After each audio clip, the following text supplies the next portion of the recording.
Bonjour à tous et à toutes. Bienvenue ce matin à cette table ronde sur fabriquer son premier film. C'est une table ronde, c'est le deuxième partenariat entre ALCA et le Feu. Et nous sommes très heureux d'être là, et particulièrement aussi cette année sur fabriquer son premier film, puisque ALCA, l'agence du livre, du cinéma et de l'audiovisuel en Nouvelle-Aquitaine, travaille beaucoup sur le côté de l'émergence et sur l'accompagnement des jeunes auteurs, autrices, jeunes réalisateurs, réalisatrices, pour les accompagner dans un processus de professionnalisation et pour accéder et pour pouvoir écrire, réaliser leur premier film. Et donc ce matin, par Laurent Moreau, nous allons discuter avec un ensemble de professionnels qui, eux, ont passé le cap du premier film et qui vont pouvoir partager avec vous leurs expériences, ce à quoi il faut penser, quels sont les écueils à éviter. Et rapidement, pour ceux qui ne connaîtraient pas ALCA, c'est l'agence du livre, du cinéma et de l'audiovisuel en Nouvelle-Aquitaine. Donc c'est mettre en œuvre la politique du conseil régional dans le domaine du livre et du cinéma. Et dire ça, en fait, c'est accompagner les écosystèmes du livre et du cinéma depuis l'écriture, auteur, autrice du livre, auteur-réalisateur, auteur-réalisatrice du cinéma, jusqu'à l'éducation artistique et culturelle, qu'elle soit du livre ou du cinéma, en accompagnant les différents professionnels, les producteurs, les manifestations cinématographiques. On a également une mission d'accueil de tournage et de commission régionale du film. Donc Laurent ici est le chargé de programme du BAT pour le Limousin, avec qui nous travaillons pour accueillir les tournages sur le territoire, avec un fort partenariat avec Limoges Métropole, en tout cas pour faire en sorte que les productions qui souhaitent venir tourner sur ce territoire soient le mieux accueillies, le mieux accompagnées, et trouvent tout ce dont ils ont besoin pour réaliser leur film, que ce soit des compétences humaines, techniques, des lieux, et de l'aide et de la favorisation d'autorisation pour les tournages. Je ne vais pas parler plus longtemps parce que vous n'êtes pas là pour m'écouter, vous êtes là pour écouter toutes ces personnes qui vont partager leurs expériences. Donc je vous souhaite une très très bonne matinée.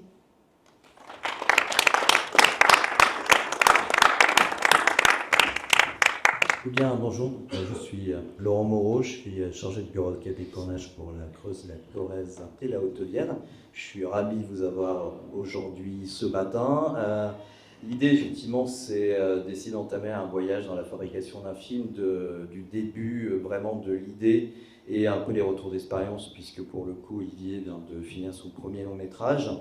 Et aussi Amy qui va nous offrir, en tant que réalisatrice et membre du collectif L'Œil, un point de vue différent un petit peu, donc la mécanique d'un collectif qui fait des films, en échangeant un peu les postes, en travaillant, en accompagnant les jeunes sur aussi le territoire plus particulier de Limoges. Et ensuite Thomas Maiter qui est directeur de production, Luc Eltot, producteur, qui est l'élément un petit peu nécessaire à la création, à la fabrication du film, Anna Lignac, coordinatrice d'intimité, et Alexis Giraudot, qui est régisseur général, mais aussi particulièrement membre des Toiles Vertes. Et le sujet des coprod et des BHSS va être présent, puisque l'idée de fabriquer un film, c'est aussi de le faire avec des valeurs qui soient humaines, écologiques. Donc plus on a les bons réflexes, mieux c'est. Je ne vais pas vous embêter plus longtemps, on va un petit peu commencer par le tout début. Donc finalement, c'est comment l'idée d'un scénario naît, un petit peu quel est le premier cheminement du réalisateur, de la réalisatrice pour écrire l'idée et ensuite trouver un producteur qui veut commencer. Olivier, Amy? Tu veux que je commence? En vrai, ça peut être long. Bonjour. Tu veux que je raconte sur le film que je viens de finir de tourner, qu'on vient de finir de tourner avec Thomas et Alexis. C'est un film de science-fiction. C'est déjà un genre qui est un peu particulier à produire en France. Et moi, j'ai cette idée de projet depuis très longtemps. Ça fait presque 15 ans que j'essaye de monter ce film. Donc voilà, ça va quelque chose de longue haleine.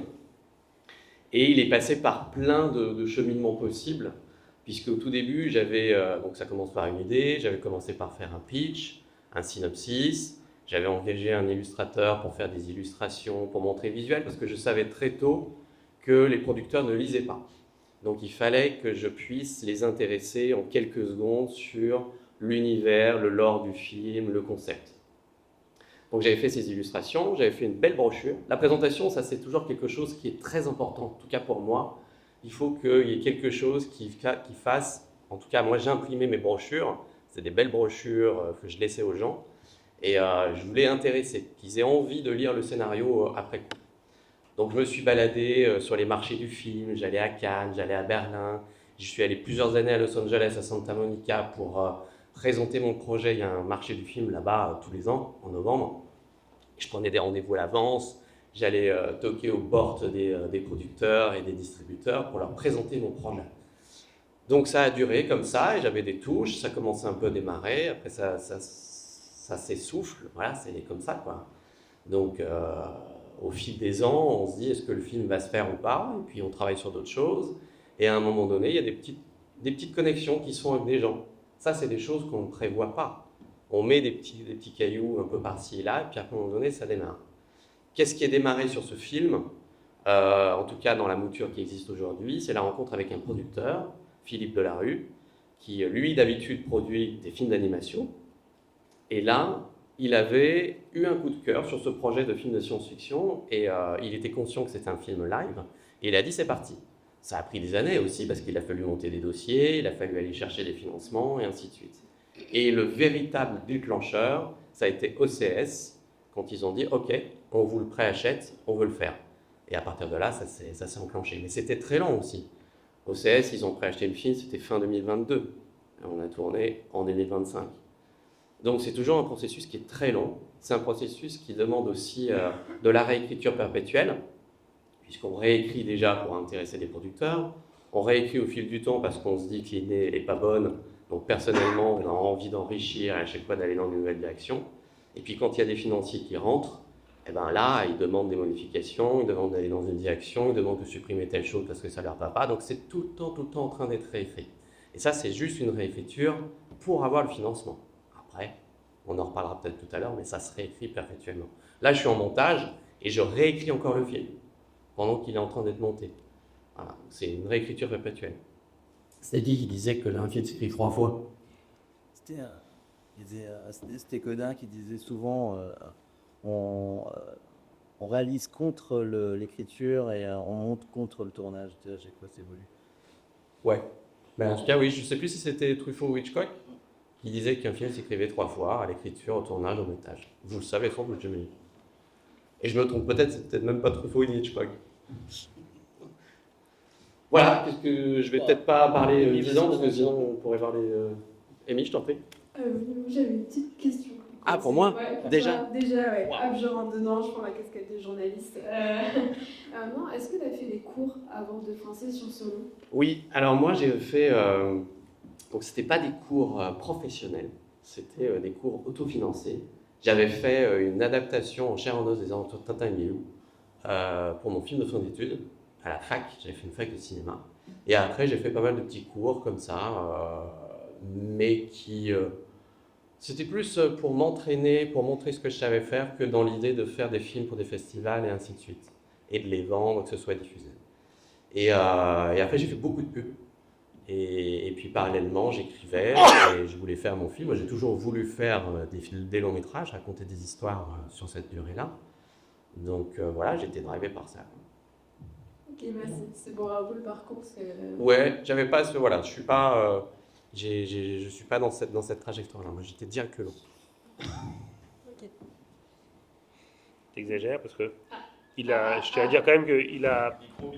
Tiens, 2. Pour présenter son film, je vois qu'il passe sous silence une partie. Oui, c'est vrai. Il a réalisé un proof of concept. Donc c'est Très important. Il présente un peu l'univers dans lequel il va travailler avec toutes les intentions artistiques dedans. Je trouve que c'est très important parce que c'est un format court-métrage qui est fait avec une économie de moins de 20 000 €, on va dire. Donc on est vraiment dans une catégorie qui dure 15 minutes et qui a permis d'accrocher beaucoup de monde. C'est-à-dire qu'en fait, les histoires, on en lit beaucoup, mais le proof of concept, un peu comme le dossier de marketing que tu avais fait, ça a été un outil pour présenter à des gens un vrai potentiel de réalisation pour un long métrage. C'est très dur de passer du court au long, parce qu'il faut aussi pas les mêmes enjeux économiques.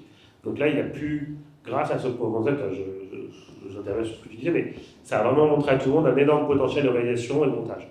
Surtout de montage, parce que un court métrage de 15 minutes tourné en 5 jours, c'est assez dense. Hein. Donc il fallait vraiment être capable d'attirer des gens avec un montage très dynamique. Je préfère juste cet aparté parce que c'est plus qu'un court-métrage, c'est vraiment une présentation de tout son univers. Effectivement, pas destiné au festival, fait pour être montré à des producteurs et à des techniciens, pour dire voilà le film dans l'univers dans lequel j'ai envie de travailler. Excusez-moi. Oui, en fait, c'est vraiment ce que je vous disais par rapport à la présentation. Encore une fois, ce projet, j'y tenais. Donc, au fil des ans, j'ai fait faire des illustrations. J'avais même fait un petit teaser aussi d'1 minute avec des comédiens, les costumes. Et à un moment donné, je me suis dit qu'il faut que j'en montre plus. Il faut vraiment que je montre ce que pourrait être le projet et aussi, on va dire, mes capacités à pouvoir réaliser, à diriger. Et du coup, j'ai autofinancé ce proof of concept. Ça, c'est un truc qui se faisait pas trop en France. Et puis, c'était avec des discussions que j'avais avec des producteurs américains. Ils me disaient, tu devrais faire une démo sur ce film-là. Tu finances, on voit ce que ça donne. Et derrière, on voit si on le fait ou pas. Donc, je l'ai fait en anglais. Je l'ai fait pour le marché américain, avec des acteurs anglo-saxons. Et ça a mordu. Mais encore une fois, comme je vous disais, à un moment donné, ça s'essouffle. Mais c'est grâce à ce proof of concept qu'on a pu débloquer le producteur et surtout OCS Canal+. Donc ils l'ont vu, ils se sont dit ok. Donc pour moi c'était très important, encore une fois, dans l'optique qu'ils ne lisaient pas les scripts, il faut leur montrer, alors là ça a duré 15 minutes, donc il fallait que les premières minutes soient très attractives, il faut qu'ils se disent ok je vais continuer de regarder et je vais te poser des questions et je vais peut-être avoir envie de lire le script. Mais voilà, ça c'est ma démarche, la présentation, pour pouvoir attirer et ouvrir des portes. Ok, c'est le moment où... Bah, merci en tout cas d'avoir partagé, d'avoir répondu à ma question. Je suis totalement eu la réponse. C'est le moment où je me lance dans mon roman et je présente l'association Mail Présent. Bah, déjà, bonjour à toutes et à tous, merci d'être venus nombreuses et nombreuses maintenant. Donc, je m'appelle Amy, j'ai plusieurs activités, dont une qui est celle qui est plutôt du bénévolat. Je suis membre de l'association de production audiovisuelle qui s'appelle L'Œil, qui est à Limoges, qui est fondée depuis 2017 maintenant.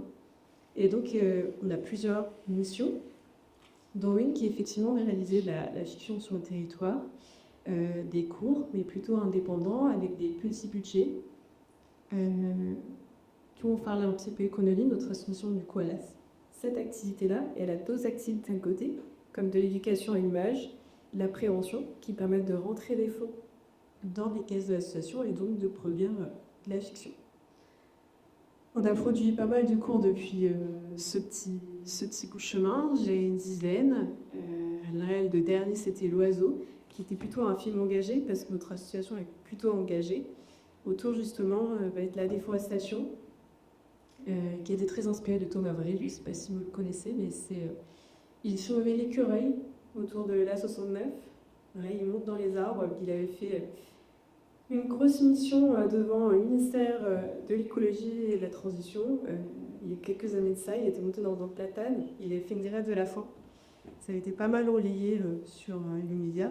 Et donc le court-métrage était inspiré de ça. Et en ce moment, il tourne un petit peu partout en Nouvelle-Aquitaine, en avant-première du Lion qui se défend, et d'autres films aussi engagés. Donc voilà pour L'Oiseau. Donc effectivement, c'est plus du film à petit budget, indépendant, et on soutient pas mal les petits, les nouveaux, les jeunes qui... Nous, on n'avait que 50 millions pour faire mon premier film. Ce qui est beaucoup déjà. C'est pas beaucoup. Mais oui, en tout cas, voilà, on essaye de soutenir un peu les jeunes qui ont envie aussi de se lancer, qui n'ont pas beaucoup de moyens, et surtout faire du lien entre toutes ces forces du territoire. Donc des fois, faire mal le lien entre professionnels et amateurs en applice. Voilà. Qu'est-ce que je voulais dire par rapport à faire son premier film? J'avais deux choses que je voulais vraiment dire, parce que j'ai au moins réfléchi à ça. C'est qu'il faut être vraiment patient et jamais rien lâcher. Pourquoi jamais rien lâcher? Parce que les autres lâcheront avant. Bon, c'est un peu... Mais voilà, enfin, vraiment être très patient et essayer de faire aussi au maximum. Parce que... En fait, je pense qu'il n'y a que ceux qui ne font pas qui, du coup, n'apprennent pas et n'avancent pas. Et même faire avec des petits moyens, aujourd'hui, on a la chance de pouvoir faire des petits cours avec 10 fois rien, même un téléphone. Je pense que le fond prime toujours plus que la forme, même si dans une ère où la forme est hyper importante, qu'on voit des choses de plus en plus léchées et qu'on a la chance de pouvoir accéder à la qualité avec des moyens les plus faibles possibles. Mais le fond est toujours... voilà, enfin, quelque chose qui est peut-être un petit peu mal fait, mais qui a un fond incroyable et une idée innovante, toujours très intéressante. Donc voilà, enfin, c'était juste les messages qu'on voulait faire passer, faire, patienter et rien lâcher, voilà. Et donc finalement, on a aussi un mode un peu de production alternatif avec le système collectif. Et un peu la question, on s'aperçoit que c'est compliqué enfin, c'est un long chemin solitaire que trouve un producteur. Olivier, tu as parlé un petit peu des méthodes pour arriver à séduire. Et justement, pour le coup, vous, l'œil, vous êtes aussi une production à part entière. Enfin, comment vous pratiquez la méthode de production? Et puis après, je demanderai à Lucas comment justement un producteur est séduit. En fait, la production, la petite échelle, parce qu'on sait très bien qu'il y a certaines aides comme le CNC qui peuvent être délivrées qu'à les entreprises, donc c'est pas le statut qu'une association. Donc, que je vois, c'est encore des petits budgets, donc qui me restent indépendants. Mais effectivement, ça ne nous a pas empêché sur l'oiseau de délivrer des cachets, d'employer. Enfin voilà, on a un moment. On produit, il y avait plus une coproduction avec un studio aussi de production qui est moche, qui s'appelle Cooks, pour du matériel. Donc, ça, en fait, c'est un autre format. L'association, effectivement, va pouvoir avoir des fonds, des mécènes, on va pouvoir débloquer des fonds publics, des subventions. Mais il y a beaucoup d'aides, et beaucoup de langues qui ne sont quand même pas accessibles étant donné les statuts. Après, je pense beaucoup qu'une coproduction entre association et un producteur, surtout aujourd'hui, quand on voit les conditions et les budgets qui seront simplifiés en plus, ce n'est pas impossible. Hein, je pense pas. Et ça peut être aussi à l'avenir des choses intéressantes qui peuvent s'opposer. Alors justement, avec tous ces moyens, on s'aperçoit quand même qu'à un moment donné, il faut de l'argent. Mais un producteur, c'est pas que ça. Et j'imagine que tu cherchais autre chose chez un producteur. Qu'est-ce que tu... justement, avant de passer sur le Manuka, qu'est-ce que tu cherchais chez un producteur? Quel est le producteur que tu souhaitais avoir? Quel a été un petit peu aussi le moment? Est-ce que tu as eu des propositions que tu as refusées? Quel soit un petit peu, même pour toi, le lien que vous tentez de créer avec votre producteur et l'importance qu'il va avoir dans la suite de l'histoire. Déjà, quand on écrit et qu'on veut faire un film, on sait et on a cette image que le producteur, c'est la porte d'entrée. Donc, il nous faut un producteur, peu importe. Donc, effectivement, on va en cibler. Moi, j'en ciblais certains, surtout des producteurs anglo-saxons. Et j'allais les chercher, j'allais les rencontrer, et ainsi de suite. Mais après, ce qui est intéressant, c'est que on ne sait pas ce qui va se passer. Moi, j'étais vraiment mis en tête que le film, c'était un film qui devait se faire en anglais, qui devait se tourner aux États-Unis, ou alors en Europe, mais en tout cas que c'était pour le marché américain. Et jamais je me suis dit, le producteur français va être intéressé, ça ne marchera jamais, etc. Et en fait, quand j'avais quelques concepts, j'ai rencontré quelqu'un qui m'a dit, j'ai dans ma famille 2 producteurs. Un qui est en Angleterre, qui produit des films américains, et un qui produit des films d'animation. Je dis, celui d'animation ne m'intéresse pas, c'est pas mal, je vais aller. Donc j'ai rencontré le producteur américain, on s'est rencontrés, etc. Mais ça n'a pas, abouti. Mais j'avais quand même envoyé un message à ce producteur de films d'animation. Je me suis dit, on ne sait jamais. Et puis un jour, réponse, et ça se développe. Donc en fait, il ne faut jamais... on ne sait jamais ce qui va se passer.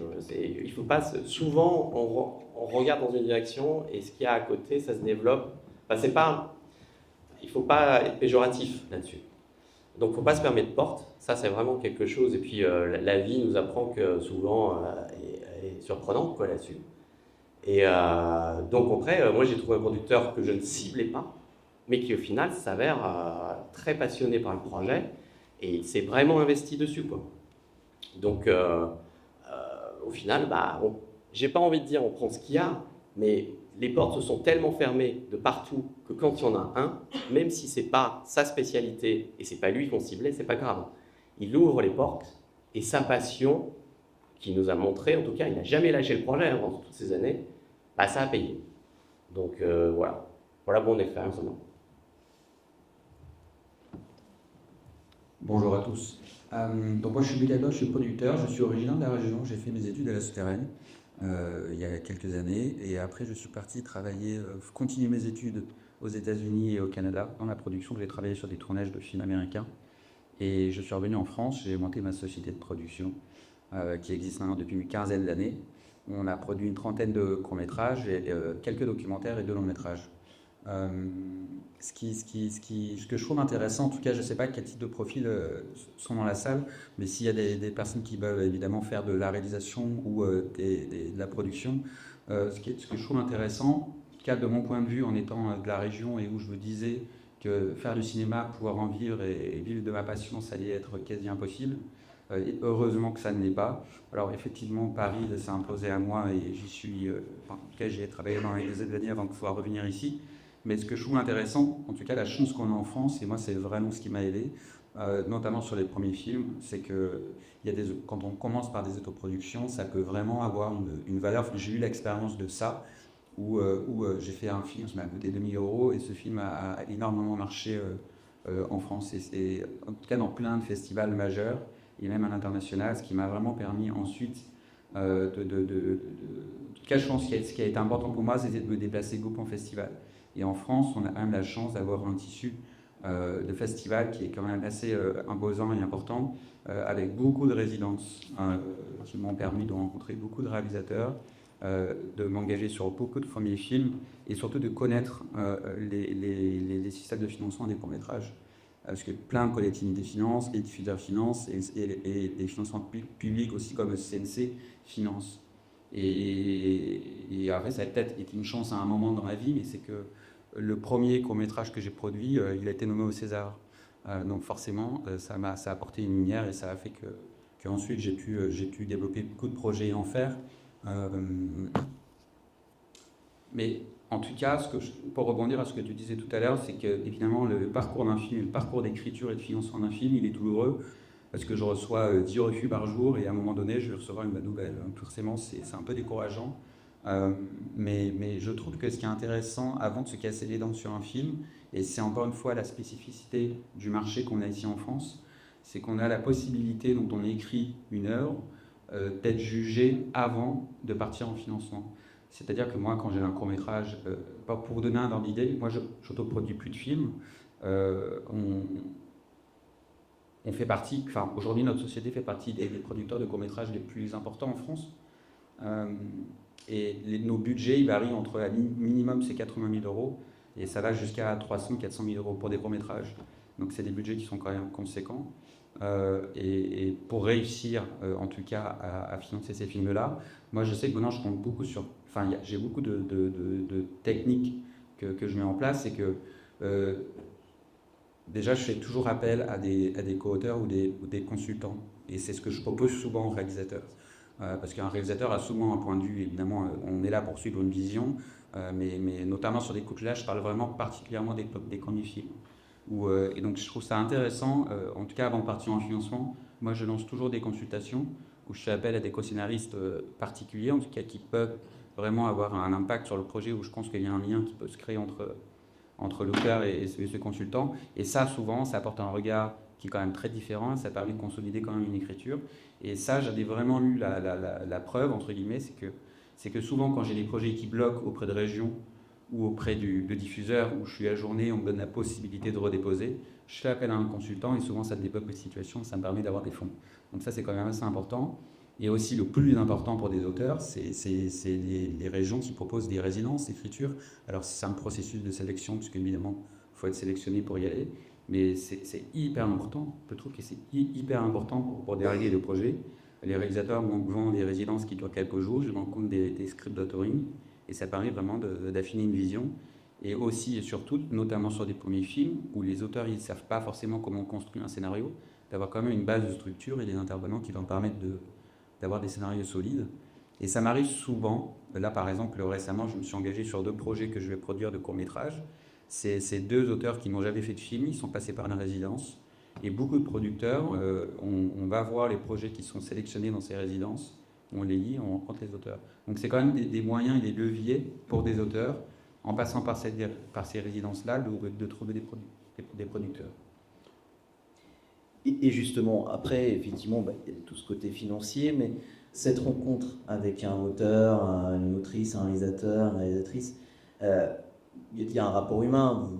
Un producteur, comme d'ailleurs l'auteur, va se lancer dans une aventure qui va durer, comme on l'a pu le notifier, avec son producteur. Et qu'est-ce qui va faire que toi, tu vas avoir un déclencheur dans ce rapport humain? Qu'est-ce qui va motiver un producteur, finalement, à prendre le pari, parce que d'abord c'est un pari humain, sur une histoire, sur effectivement la personne qui va accompagner pendant tout ce temps? Il y a vraiment pour moi les deux choses, il n'a pas 15 ans, il y a vraiment deux choses pour moi qui sont importantes. Et la première, c'est l'instinct. C'est-à-dire qu'un film peut être super. En fait, moi, je produis les films que j'ai envie de voir en salle. Je ne vais pas forcément produire des films dont les sujets vont pas... je ne vais pas sentir des choses fortes sur certains sujets. C'est un truc très simple, c'est que si je vois un film et je me dis, celui-là, j'ai envie de me déplacer pour aller le voir, déjà, c'est une manière pour moi de me dire, j'ai envie d'y aller. Et après, l'autre chose d'importance, c'est que ça m'est aussi arrivé des fois d'avoir des sujets hyper forts, j'ai envie d'y aller, je vais rencontrer l'auteur. Et là, effectivement, le côté humain est hyper important, c'est qu'on va quand même passer à minima 2 ans ensemble, et c'est vraiment minima, c'est souvent beaucoup plus long que ça. Et donc forcément, il faut qu'il y ait un lien ainsi qui se crée entre un auteur et un producteur. Mais au final, c'est deux aspects qui sont très simples, parce que c'est vraiment d'instinct des deux côtés, quoi. Il faut qu'on ait envie de passer du temps avec cette personne-là.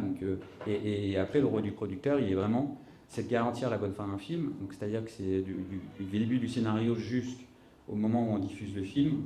Le producteur, en fait, il est vraiment là, à la base, pour accompagner une vision et pour permettre à l'auteur de réaliser cette vision-là. Et la particularité sur des premiers films, et pour métrage, c'est que souvent les auteurs, ils peuvent se perdre dans le développement, parce que...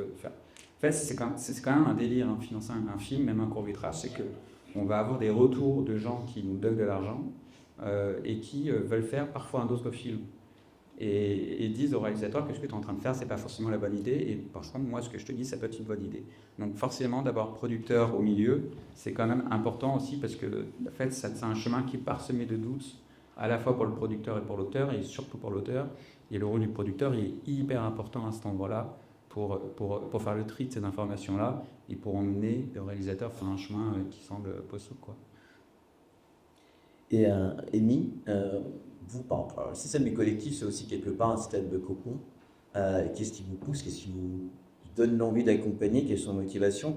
Il y a quelque chose de particulier à la fois de se nourrir de ces projets, d'accompagner le projet, de changer de poste. Quel est votre but aussi? C'est de l'accompagner effectivement vers la production, vous-même devenir producteur. Je sais, rapidement, hein, mais... Toutes les questions que je me pose en ce moment, Laurent, super. C'est achique. Non, mais...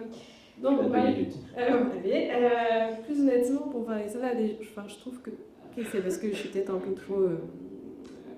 impris sur mon territoire, mais je trouve qu'on a des forces assez dynamiques ici, des gens très impliqués. Je pense par exemple à Antoine Dunet qui fait une grosse partie du travail sur le territoire avec nous, donc un peu partie, pas vraiment partie de l'association là officiellement, mais officieusement il a aussi une association, mais ça c'est officiel, qui s'appelle le Brickfan, et du coup, avec laquelle on travaille aussi beaucoup. Donc, du coup, pour associations sur le territoire qui font les mêmes choses.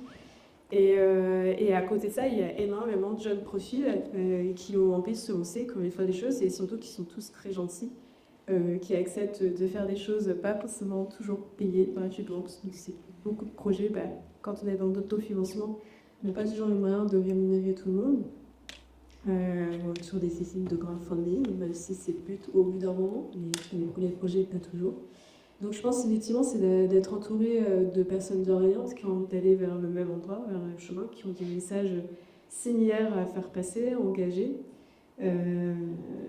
Et puis cette bienveillance qui, j'espère, perdurer si certains se professionnalisent plus tard et arrivent à faire des choses un peu plus grandes, voilà, qu'on garde cet état d'esprit là-dedans, c'est chouette, mais globalement, c'est ça donc, qui fait tenir et qui fait qu'on va soutenir ces jeunes créateurs et créatrices. Merci. Et pour le coup, que ce soit pour Olivier et aussi pour Lucas en tant que producteur, ce système de collectif où finalement c'est une première marche vers ce concept de profilisation pour chercher des financements, enfin en tout cas Ça vous intéresse, Lucas, tu regardes un petit peu ce qui se passe, tu t'intéresses un petit peu. Est-ce que ça c'est un endroit où tu pourrais aller chercher des futurs auteurs, autrices, réalisateurs, réalisatrices? Alors, ça pourrait être un endroit si on m'invite. Mais après, en fait, les auteurs, par exemple, on reçoit, et ça, enfin, vraiment, on reçoit 200 scénarios par mois au sein de la société, et c'est beaucoup à lire. Et franchement, le ratio de réussite, on vous donne un rendez-vous à un auteur, il est de moins de 5%. C'est vraiment très faible. Et parce qu'on reçoit tout, donc forcément, il y a le tout. Mais après, mon travail, il est de prospecter énormément. Et du coup, je me déplace. Et en plus, je produis des films en France, mais je produis aussi des films à l'étranger. Je fais beaucoup de coproduction internationale. Donc, je me déplace dans beaucoup de pays et que dans France, dans beaucoup de festivals. Donc c'est aussi le moyen pour moi. Et c'est pas seulement de regarder des auteurs qui ont déjà leurs films qui sont diffusés dans le festival, mais c'est aussi c'est ce qu'il disait tout à l'heure quand il disait qu'il s'est passé à Cannes pour mon métrage. Et là, par exemple, pour court-métrage, il y a Clermont-Ferrand, puis il y a plein d'autres festivals qui permettent de rencontrer des auteurs. Et c'est mon travail aussi de les rencontrer, de les écouter, parfois même sans avoir lu quoi que ce soit. Mais en tout cas, étant fait là, le côté humain, le premier contact, c'est hyper important, avant de dire quelque chose aussi. Donc mon travail de prospection, il est aussi à cet endroit-là, c'est qu'en réalité, on se doit quand même de rencontrer beaucoup de réalisateurs dans des festivals. Bon, ça fait partie aussi quand même d'un collectif, parce que du coup, c'était le collectif de festivaliers, mais dans les festivals, il y a évidemment tous les métiers qui sont représentés, même les techniciens, rendez-vous techniciens des festivals, et ça me permet parfois aussi de travailler avec eux derrière. Quand je suis soutenu par la région, le festival a eu lieu. Donc le collectif est hyper important. Et aussi, dans mon domaine de production, j'ai démarré par le collectif, pas nécessairement par les associations. Il y a beaucoup d'institutions en France qui représentent le cinéma. Bon, après, c'est un peu technique, on va dire que c'était le syndicat enfin, je fais partie de pas mal de syndicats, quoi. Je fais partie du syndicat des producteurs indépendants, je fais partie d'Unifrance Film. Maintenant, depuis 2 ans, je suis représentant de la branche court-métrage à l'Académie des Césars. Donc voilà, toutes ces choses-là, ces associations, ça me permet évidemment de rencontrer beaucoup de monde, beaucoup de talents. Et donc c'est du collectif, ça. Vraiment, c'est ça important. Et alors pour le coup, on a commencé à aborder quelque chose qui va être important pour la suite. Donc dans cette longue route de la production, à un moment donné, vous êtes 2 producteurs, auteurs. Vous trouvez des financements. On peut aborder cette thématique, on pourra peut-être approfondir si on a le temps. Quelle va être la suite pour les 2 personnes pour l'instant en train de cheminer pour créer l'histoire? Comment tu vas embrasser un petit peu aussi les thématiques éco-prod, HSS, coordination intimité, et comment ça intervient? Quels sont un petit peu les débuts de la création, de la mise en œuvre, quand on a enfin l'argent et les budgets, par contre on commence, quelle est la relation avec le réalisateur, les techniciens, quels sont les premiers qui arrivent, enfin, comment vous allez construire tous ensemble cette équipe qui va pouvoir amener le film en fabrication? Alors il y a plein, c'est tentaculaire. La question est assez large. Ouais. En tout cas, on va dire qu'à partir du moment où on a les financements, on n'est pas que 2 avant. En fait, il y a déjà pas mal d'autres avant. On parle principalement sur du court-métrage ou sur du long, d'une manière générale? On peut mettre de manière générale. Bon, en tout cas, moi, souvent, sur les projets, les réalisateurs sont souvent affiliés à des co-auteurs. Enfin, il y en a souvent quand même. Donc, il y a quand même un pool de scénaristes qui sont présents. Un chef opérateur, celui qui va quand même donner le langage sur la lumière et sur le cadre, il est quand même souvent là aussi quand même. Pas obligatoirement, mais en tout cas, c'est souvent le cas. Et la question des HSS, ça pour le coup, c'est pas un truc qui arrive au moment du film, au moment où le film va se fabriquer. Enfin, je trouve que vraiment maintenant, je me lève le matin, on sait ça déjà, parce que je crois que c'est quand même quelque chose qui est en train collectivement de rentrer, en tout cas dans la pensée de tout le monde. Donc c'est au quotidien, maintenant on est vigilant là-dessus. Donc ça, il n'y a pas d'étape, quoi, c'est là tout le temps. Sur la coordination d'intimité, on en parlera tout à l'heure, mais je trouve qu'on en a parlé déjà la dernière fois rapidement, mais ça je trouve que c'est intéressant, surtout dans les questions auxquelles normalement on le fait intervenir. Mais en tout cas, on va dire qu'au moment où, avec le réalisateur, on se dit on a les fonds, on va rentrer en préparation, on prépare le film, Là, en fait, c'est tous les postes qui se mettent en éveil de tous les départements. Que ce soit, évidemment, moi, le rapport que j'ai avec un directeur de production, il est majeur sur la fabrication d'un film, parce que moi, je produis plusieurs films en même temps, et mon rôle, il est avant tout de trouver des financements et d'accompagner l'écriture avec un auteur, mais dès que les fonds sont là, évidemment, moi, j'ai 15 films derrière que je dois essayer de faire vivre et de faire exister. Donc, le rôle du directeur de production, il est primordial, parce que c'est quand même lui qui va chapeauter énormément de choses, et c'est en tout cas toute la responsabilité que j'ai, je lui donne à son une bonne partie en tout cas, donc c'est quand même lui qui va faire tenir la baraque, quoi. Donc c'est hyper important, et après c'est ça la magie du cinéma, c'est que c'est faire un film, c'est collectif, et donc là c'est vraiment tous les départements qui vont travailler ensemble, que ce soit la mise en scène, à la production et tous les autres départements pour préparer le film. Donc très important. Merci pour cette introduction. Et ça tombe bien, on a un directeur de production. Donc c'est cette étape où Lucas, toi, tu vas un peu transmettre les rênes, effectivement, au directeur de production, et on va laisser un peu Thomas expliquer un petit peu ce qu'il fait. Et puis si on posera à Olivier si tu as eu le choix ou pas d'un directeur de production, et ici aujourd'hui, avec le recul, on aurait changé. Il en a changé plusieurs fois. Moi, en fait, j'interviens assez tôt, souvent dans les projets, parce que le producteur lève les fonds et a accès à un certain type de financement, et pour boucler son financement, il faut faire des devis. Il a souvent une vision précise d'un devis, mais le directeur de production a une vision plus en détail du devis qui est important. Plus il faut que le directeur de production participe à cette étape. Il faut faire un dépouillement du film, un plan de travail théorique pour pouvoir tout chiffrer. Donc là, il y a une analyse scénaristique pour le transformer. On va transformer les mots en chiffres. C'est assez amusant à faire. Mais c'est ce qui va donner déjà une vision de quel film on va faire aussi. Donc la garantie bonne fin dont on parlait Lucas, c'est très important. C'est-à-dire qu'en fait, lui, il est engagé sur une somme sur un film. Et le rôle du directeur de production, c'est s'assurer qu'il n'y ait pas à la fin une mauvaise surprise pour lui, le réalisateur. C'est-à-dire que s'il manque de l'argent, on ne fait pas de film. Ou alors il faut indiquer un producteur sur très long terme. Donc on a une pression qui est forte, qui est celle de protéger les deux parties. Et très souvent, comme tu l'as dit, le directeur de production, il intervient à un moment où le producteur qui supervise plusieurs projets a besoin d'une interface avec le réalisateur pour aussi être moins impliqué dans le quotidien de la fabrication, ce qui peut créer des tensions. Et ça, c'est le directeur de production qui va gérer cette tension avec le réalisateur, de manière à garantir aussi le suivi sur la pérennité de tout le suivi. C'est-à-dire qu'en fait, le producteur, il intervient au choix du projet, il a les fonds, il va intervenir sur les décisions clés, l'arbitrage fort sur ce qu'on fait comme film, mais après, il doit aller jusqu'à la livraison du film, puis les ventes du film, et ainsi de suite. Donc, la relation avec le réalisateur, c'est un mariage qu'ils ont signé sur une longue durée, et qui est un contrat fort, sur lequel c'est très compliqué de se désengager. Donc, il faut des gens pour un peu créer le lien dans les étapes de tension qu'est la fabrication, qui est l'endroit où il y a le plus de tension. Parce que quand un réalisateur vient nous voir pour son premier film, il a tous ses rêves, il a tous ses partis pris, toutes ses ambitions, et il s'entoure de gens avec des volontés aussi artistiques, et il faut toujours relativiser, ça doit rentrer dans une économie, donc il faut trouver des solutions pour que le projet s'adapte à l'économie et que l'économie s'adapte au projet. Enfin, c'est-à-dire qu'on est un peu on en rigole, mais on est un peu la piñata au milieu de tout le monde, parce que sur le directeur de production, tout le monde vient taper. On fait le premier choc avant ça invente au producteur à un moment si ça va pas loin, mais alors on est là pour prendre un peu les coups pour tout le monde. Tout à l'heure, tu parlais de la relation entre l'association et la production. Ça existe depuis longtemps. Mon premier court-métrage, il a été fait comme ça. Il y avait un producteur qui était venu pour superviser le projet. Et l'association fournissait tous les techniciens, choses comme ça, parce que l'association peut engager des bénévoles et les faire travailler sur un projet artistique, parce qu'un producteur n'a pas le droit de le faire également.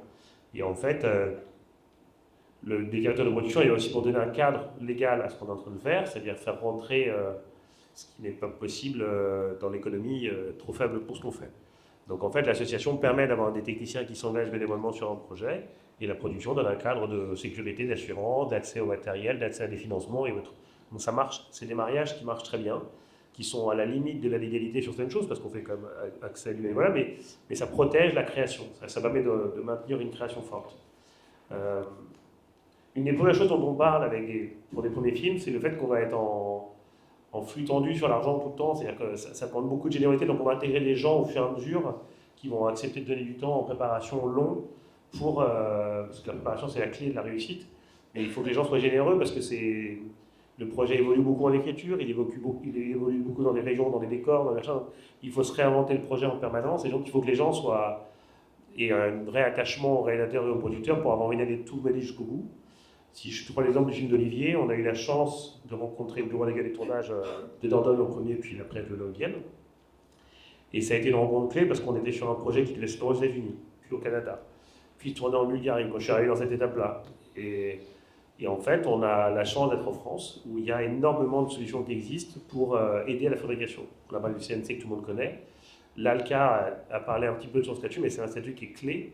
C'est-à-dire que quand ils investissent, quand ils choisissent un projet qu'ils ont décidé de soutenir, ils amènent des fonds, ils amènent des décors, ils amènent des équipes, ils amènent plein de choses pour vous aider. Et nous, on a eu la chance de faire une rencontre avec l'ALCA qui a été incroyable. Et le film, de la manière de toutes les réécritures, a passé son temps à se réécrire à tel point que cette histoire nord-américaine se tourne désormais en Aquitaine. Voilà, et avec une cohérence qui est superbe. Donc, on ne perd pas toujours à réécrire, on peut même gagner souvent. En tout cas, c'est l'évolution permanente à laquelle on doit tous être, comme les roseaux, capables de suivre le flux. Un réalisateur qui s'entête sur sa ligne de je veux faire que ça et qui n'a pas les moyens de le faire, il emmène tout le monde dans le mur. Donc, nous, notre but, c'est de l'aider à comprendre. Puis la souplesse dont il va faire preuve le jour du tournage, pendant la préparation et autres, c'est ce qui va nous permettre de faire le plus beau film possible. Parce que on doit quand même tous aller dans une direction, et si chacun s'accroche à son rêve, et lâche jamais la grue qui voulait à tel endroit, ou le jour de tournage, ou les enfants, ou les machins, on n'a pas l'économie pour tout faire bien, donc c'est un monde de compromis. Et c'est ce que j'aime dans le travail collectif de la fabrication d'un film, c'est cet univers du compromis. On arrive très tôt pour donner le cadre du compromis dans lequel on va essayer d'aller, des fois aller chercher des fonds supplémentaires, des fois aller faire d'autres arbitrages sur les futurs, qu'on va demander aux producteurs et aux réalisateurs de valider toujours, mais c'est toujours un peu ce travail de créer le cadre du compromis. Si je devais résumer un peu notre travail, c'est celui-là, je pense. Ouais, c'est ça. Donc on a bien notre expérience, c'est déjà rassurant. On va finalement pas faire notre amitié tout de suite, mais ça a été vraiment une étape très importante. Je prends l'exemple de la Bulgarie où on est allés tous les deux avec le chef opérateur. C'était bien sur le papier, on nous promettait des choses très intéressantes, soi-disant, en tenant des conditions économiques possibles, qui rendaient possible des choses. Avec la Madame Bigard qu'on ne connaissait pas, enfin le machin et tout.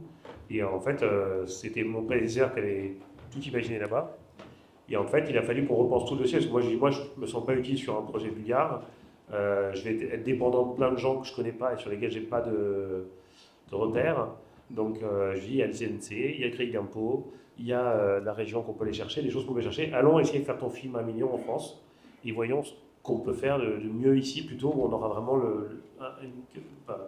ça rentrera dans nos domaines de compétences, on sera meilleur là-dessus. Et tout s'est enclenché dans une relation de confiance, ça a été à ce moment-là où je vais présenter des gens français pour travailler sur le projet, et tout s'est mis en place. Donc le directeur de production, il a vraiment ce rôle de venir soutenir un producteur et de l'aider à aller rendre sur la bonne fin. C'est pour ça que mon poste est toujours entre le producteur exécutif et le directeur de production. Sur le cas d'Olivier, j'ai le producteur exécutif, c'est là qu'on a vraiment confié l'enveloppe, on m'a dit débrouille-toi avec ça, et on l'a fait rentrer.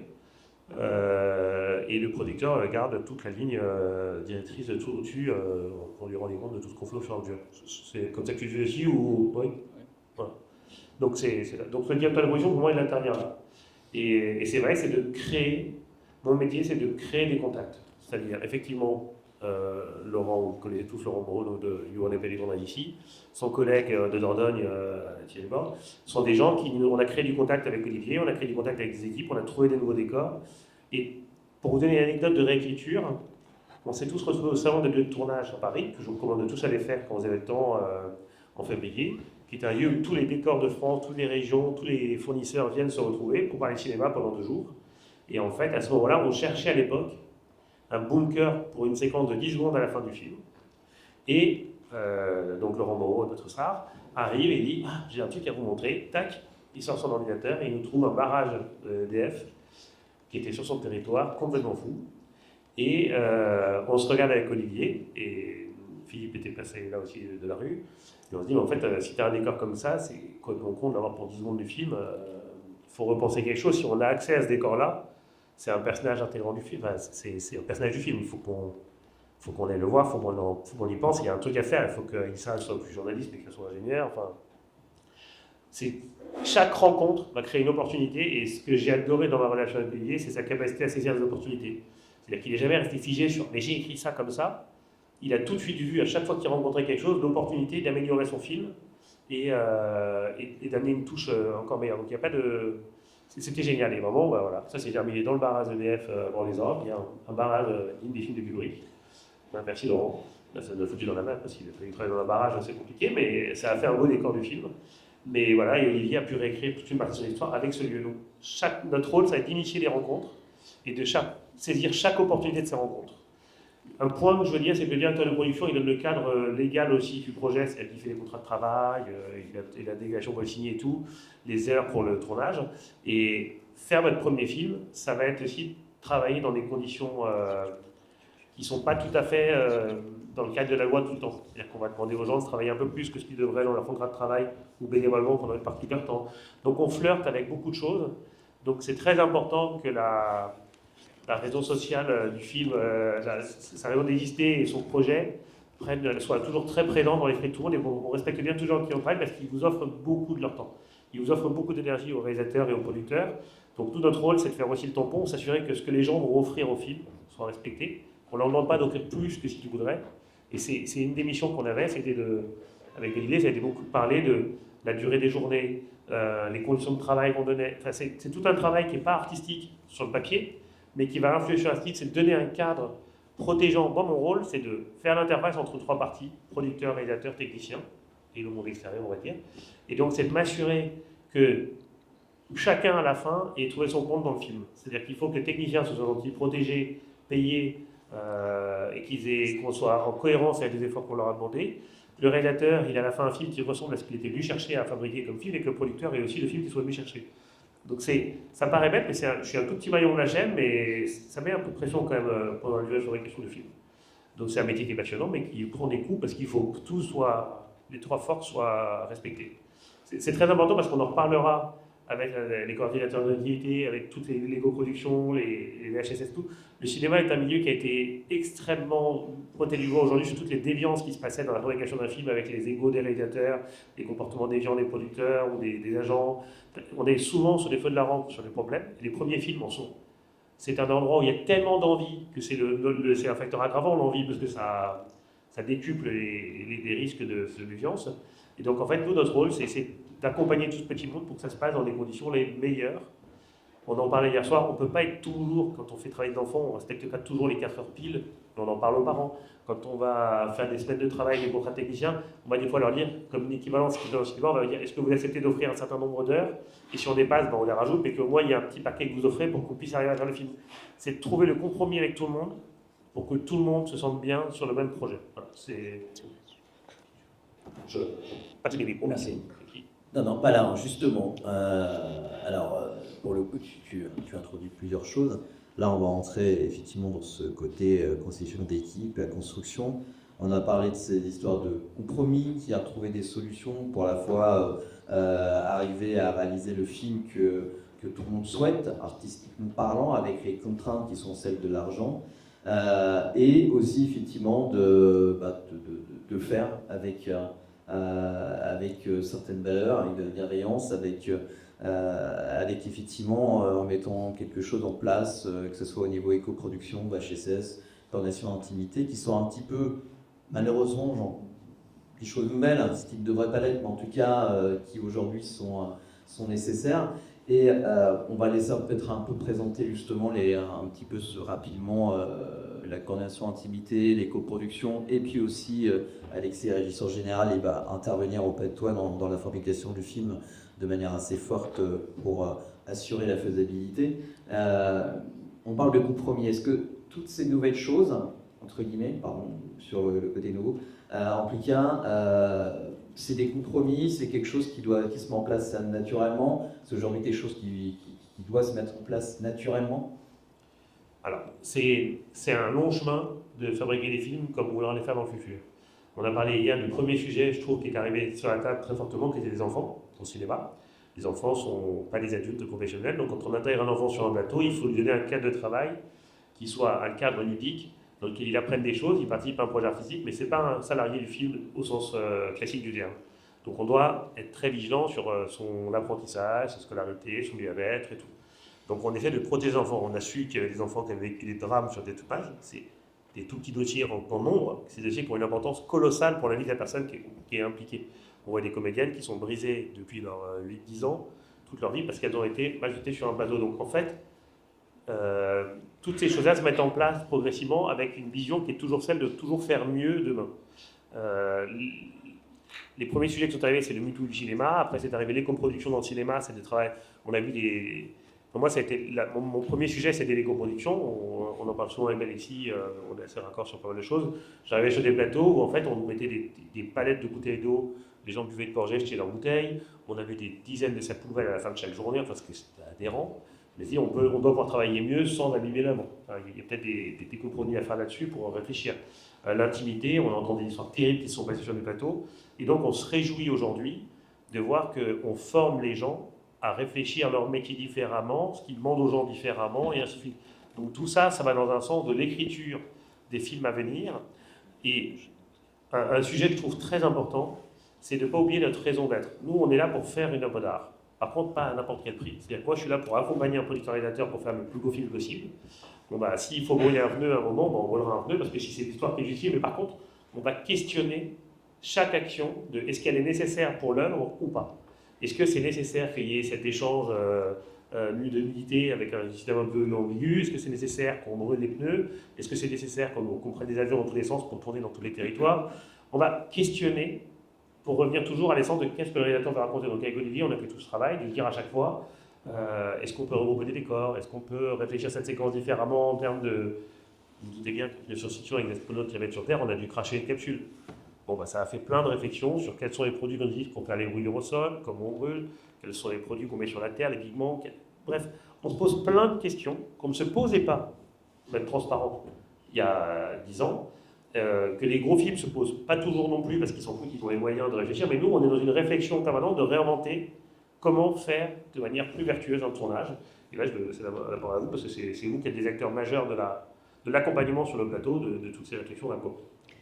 Ouais, bonjour du coup. Pour la coordination d'identité, je ne sais pas si tout le monde sait ce que c'est à peu près. Vous avez validé ou pas? Je vais vous expliquer rapidement du coup. L'objectif, c'est de servir une vision artistique proposée par la personne qui réalise dans le cadre des limites des interprètes. Voilà. Et je tiens à préciser, on n'est pas là que pour la comédienne, je mets des guillemets, mais il ne faut pas oublier que les comédiens aussi peuvent avoir leur pudeur et les équipes. On n'entend pas souvent, mais en fait, c'est pas anodin d'aller au travail et de filmer une scène où il y a de la nudité, où il peut y avoir de la violence, où ça raconte des histoires qui peuvent faire écho à des vies personnellement, ou peu importe, en fait, il n'y a pas besoin d'avoir de justification, mais juste pour dire que en fait, les équipes, le cinéma, c'est un travail d'équipe, et les équipes peuvent être impactées aussi par ce genre de séquences. Tu disais que c'est quelque chose de nouveau, effectivement c'est nouveau, pour autant on met en place les bonnes pratiques, et moi je peux être contactée assez tôt, finalement quand notamment il y a de l'intimité qui est vraiment importante pour le scénario. Ça m'est déjà arrivé d'aider des productions pour la rédaction de casting notamment, qu'elles sont dites dans le casting pour que les comédiens soient informés de qu'est-ce qu'il va être nécessaire de faire, sachant qu'après évidemment il y a de la préparation du tournage, où je fais des entretiens individuels, mais en tout cas, même en amont, que les personnes qui postulent soient au courant de où mettre les pieds. Ça fait partie du consentement, il faut être informé en fait. Donc c'est important. Ce que je voulais dire aussi, c'est que c'est pas parce que c'est nouveau que c'est mauvais. C'est une bonne chose, les réflexes sont de plus en plus là. Ça peut être les directeurs de production qui m'appellent ou directrices de production, mais ça peut être également à l'initiative d'interprètes qui ont travaillé à l'étranger et qui se disent, en fait, comme dans les cascades, il y a un vrai parallèle à faire pour notre domaine de coordination d'identité avec les cascades. C'est-à-dire que ça viendrait à l'idée d'aucun producteur actuellement, je ne pense pas, de faire des cascades sans recruter un directeur de cascade pour des questions d'assurance, pour des questions de problématiques d'accident. En fait, ça peut être la même chose avec les scènes d'intimité, ça s'est déjà vu par le passé, vraiment. Et nous, le but, c'est de faciliter pour tout le monde.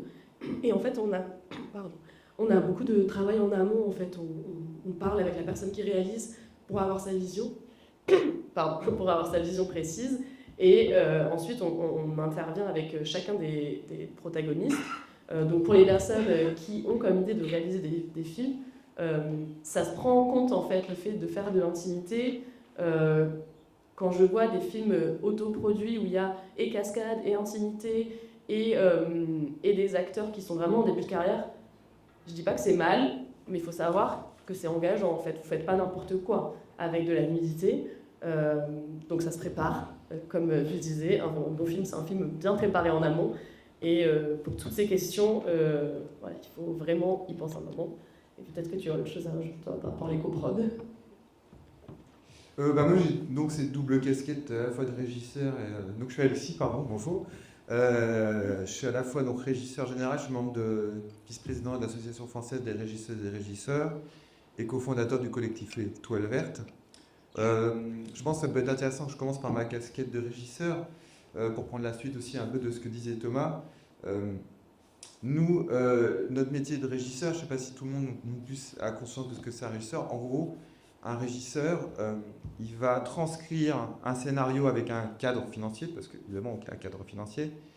On a un cadre logistique, donc un décor, dans lequel en fait l'équipe va pouvoir évoluer et surtout dans lequel l'équipe va pouvoir exploiter tous ses talents, parce qu'une équipe, comme vous le savez, c'est plein de talents. Et c'est important de remettre, de recentrer le processus créatif qui ne peut pas être individuel en un processus collectif, on l'a vu. Thomas l'a évoqué avec Laurent, en fait, effectivement, ce barrage est devenu un personnage à part entière du film. Et donc, c'est toujours recentré dans le collectif, ces processus créatifs. Et donc, moi, mon rapport, parce que je pense qu'il y a plein de réalisateurs inscrits dans la scène, aux réalisateurs, c'est l'orienter pour faire les bons arbitrages. C'est-à-dire que un film, c'est un budget contraint. Et donc, il faut savoir où est-ce que je vais mettre mon argent. Donc moi, c'est le décor en particulier. Et c'est de se dire, on a eu plein de fois les discussions avec Olivier, qu'est-ce qui est important pour toi? Ça, il en avait vraiment conscience, c'est pas le cas de tous les réalisateurs, réalisatrices, mais est-ce que cette petite séquence de 2 pages, vous donnez n'importe quoi, je ne sais pas, il y a une scène dans une cellule de prison, plutôt que d'aller louer une prison, déplacer une équipe, charger des camions, décharger des camions, peut-être que c'est intéressant de se dire, soit je réadapte ma séquence de cette scène de prison pour la faire ailleurs, soit je trouve une solution avec l'équipe de décoration pour faire 2 feuilles de décor dans une grange qui est juste à côté de la maison du décor principal, pour pouvoir faire cette scène de prison, parce que le réalisateur ou la réalisatrice va savoir qu'il va avoir besoin juste de ces axes-là, et que ça va coûter 3 fois rien, là où ça va coûter beaucoup plus cher en logistique. Donc on est là pour accompagner effectivement nos réalisateurs et nos réalisatrices pour faire ces arbitrages. Et un élément fondamental pour toutes les équipes techniques, c'est d'avoir du temps de préparation. Thomas l'a évoqué. Ça a un coût, évidemment, du temps de préparation. C'est le moment où on va conceptualiser le projet. Donc là, aussi bien, je parle en tant que régisseur, mais aussi en termes de personnes en charge des démarches d'éco-production. Il faut du temps de cerveau. Et il faut se dire, en fait, la prépa, c'est quoi? C'est anticiper les imprévus. Et plus on anticipe les imprévus, moins on en a prévu, évidemment, avoir des imprévus, ça coûte cher. Encore une fois, on préfère tous mettre l'argent dans l'artistique et dans les choses essentielles, plutôt que dans des imprévus. Je vous donne un exemple typique. Moi, c'est le décor.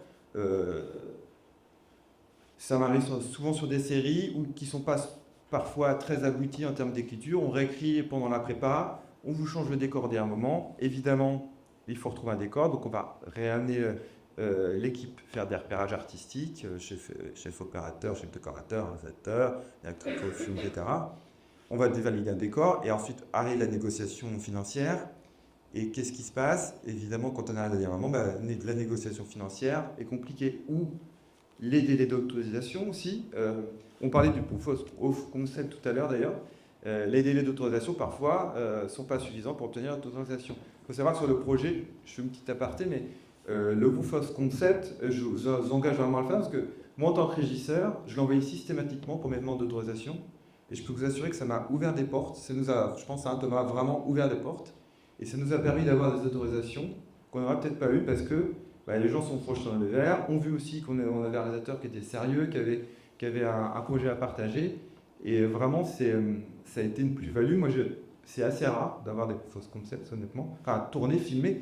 On a des moodboards souvent, mais les proof of concept, là, ça a été vraiment, il y a eu un effet un peu wow, clairement, sur plusieurs décors qui font que je pense qu'on n'aura que les autorités sans ce proof of concept. Et donc, le temps de préparation, c'est un enjeu à double niveau, en fait. À la fois, c'est effectivement faire les bons arbitrages, mais aussi une mauvaise préparation. Moi, j'ai tendance à dire que ça coûte cher. Ça coûte cher, parce que la préparation sera mauvaise, donc on aura plus d'imprévus. Et 2, ça va coûter cher parce que plus préparation est mauvaise gendarme, plus il y a des tensions qui naissent dans l'équipe. Et évidemment, derrière tout ça, comme vous l'avez compris, faire un film, c'est une aventure collective. Et alors que si on crée ce lien, et moi c'est pour ça que je fais ce métier, évidemment je viens faire la logistique, mais c'est avant tout une aventure humaine, et je pense qu'on a vécu là pour le coup une très belle aventure humaine sur le film d'Olivier. Clairement, les gens donnent un supplément d'âme au projet qui va se ressentir artistiquement dans l'objet final, dans le film. Le spectateur va le ressentir, j'en suis convaincu. J'ai plusieurs exemples dans ma carrière comme ça.